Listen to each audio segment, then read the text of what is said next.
எல்லா பகுதிகளோட பேரும் இந்த பட்ஜெட்ல இடம் பெற்றிருக்கா?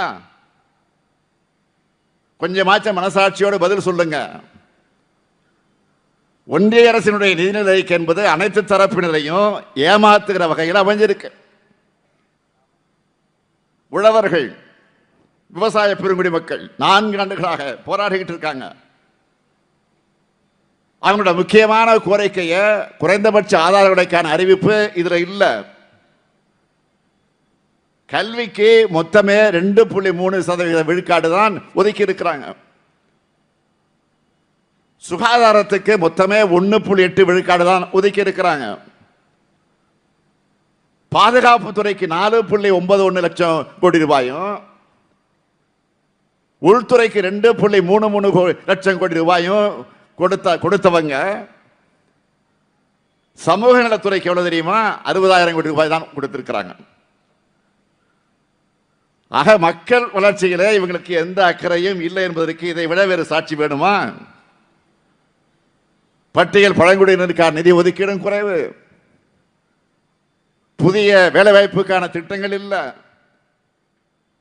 காப்பீட்டு துறையில் அந்நிய நேரடி முதலீட்டை 100 விழுக்காடு அதிகப்படுத்தினது மூலமா எல்ஐசியை ஒழிக்க முயற்சி செய்யறாங்க. உர மானியத்தை குறைச்சிட்டாங்க.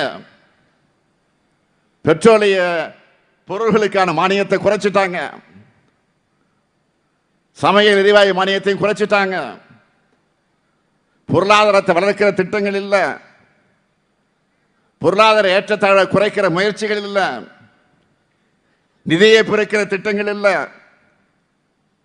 இந்த நிதிநிலை அறிக்கையினுடைய மிகப்பெரிய சலுகையாக அவங்க சொல்வது 12 லட்சம் ரூபாய் ஆண்டு வருமானம் கொண்டவர்களுக்கு வருமான வரி இல்லைன்னு சொல்லப்படுது.